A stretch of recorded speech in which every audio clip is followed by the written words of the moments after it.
Je suis une sœur de Saint-Vincent de Paul, servante de pauvres. Et je travaille à Banu, je suis au service de pèlerins. Et là, je suis comme responsable de la maison d'accueil, où pendant l'année, nous accueillons des pèlerins. C'est-à-dire, nous avions deux façons d'accueillir le pèlerin. Nous avons la saison de pèlerinage et hors pèlerinage. La saison de pèlerinage, ça commence officiellement le 1er mai et ça se clôture au mois d'octobre, mi-octobre. C'est difficile de vous fixer la date parce que cela dépend de l'année. Et saison hors pèlerinage, c'est à partir de mi-octobre jusqu'au 15 décembre où nous fermons la maison pendant un mois pour permettre de faire l'entretien et les bilans de l'année. Et après, nous reprenons le 15 janvier. Et de là, nous allons jusqu'au mois d'octobre, comme je venais de lire. À ce moment-là, c'est hors pèlerinage. Et à Banu, chaque année, il y a toujours un thème au service, qui sert pour le pèlerin, pour leur permettre d'entrer en profondeur par rapport au message de Banu.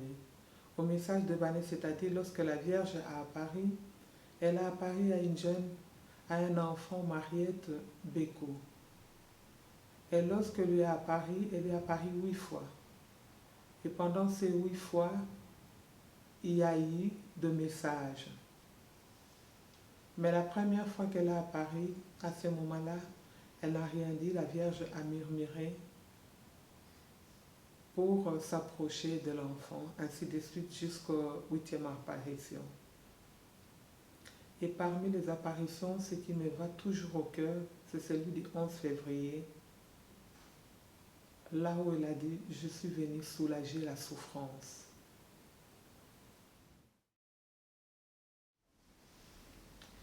Oui, j'aime bien mon travail. Pourquoi je l'aime? Parce que ça renferme plusieurs façons de vivre ma vie religieuse. La Vierge, quand elle a apparu, elle a dit que je suis la Vierge de pauvres, la mère de pauvres et la mère de toutes les nations. Et j'ai lié cela par la pauvreté que le pèlerin que nous accueillons nous amène. Et dans cette pauvreté, nous découvrons une grande richesse. Et c'est cette richesse-là qui m'aide à vivre ma vie religieuse. Au départ, j'avais toujours peur des handicapés. Et je ne faisais pas tellement attention aux personnes âgées. Mais avec mon travail, pour le moment, j'ai plus d'amour envers le handicapé et les personnes âgées. Parce que pour moi, j'ai dit, ce sont vraiment, ils sont vraiment pauvres. Et nous devons leur apporter beaucoup par leur pauvreté. C'est-à-dire, quand ils arrivent, vous voyez la manière dont ils sont, et cela m'avait embrouillé au départ. Je disais, mon Dieu, où est-ce que je me trouve maintenant? Mais les sourires que le handicapé m'apportait en les accueillant, ils étaient toujours souriants. Et ça m'a beaucoup frappé. Et je me suis dit, eh bien, ce n'est pas possible. Malgré leur souffrance, ils sont souriants. Et les personnes âgées, malgré leur handicap aussi, par rapport à l'âge, ils restent joyeux de venir à Banu auprès de la Vierge des pauvres. Et ça m'a donné vraiment le goût d'être au service des pauvres. Et je me suis réalisé qu'un pauvre, ce n'est pas seulement celui qui manque à manger ou bien qui manque de quoi se vêtir. Un pauvre, c'est celui qui est dans le besoin. Plusieurs façons d'avoir besoin de quelque chose. On a aussi besoin d'être écouté. On a aussi besoin qu'on prie pour l'autre. On a besoin de l'appui de l'autre. On a besoin de beaucoup, parfois on ne se rend pas compte et qu'on ne se réalise pas. Et pour moi personnellement, comme responsable à l'hospitalité, j'ai toujours demandé, la première chose, c'est accueillir avec joie.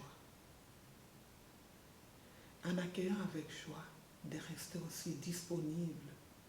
Et en étant disponible, on doit aussi arriver à être flexible.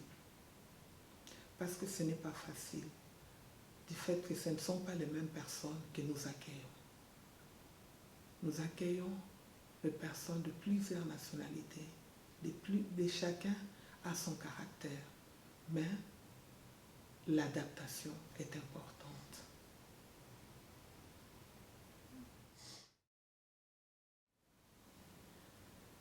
À la famille vincentienne, ce que je pouvais demander, j'ai toujours aimé notre charisme car on nous demande de servir Jésus-Christ comme source et modèle de toute charité en la personne de pauvres. Et ça, c'est quelque chose qui m'a toujours épaté. Car l'amour du pauvre vaut plus que tout ce que nous pouvons faire ou être.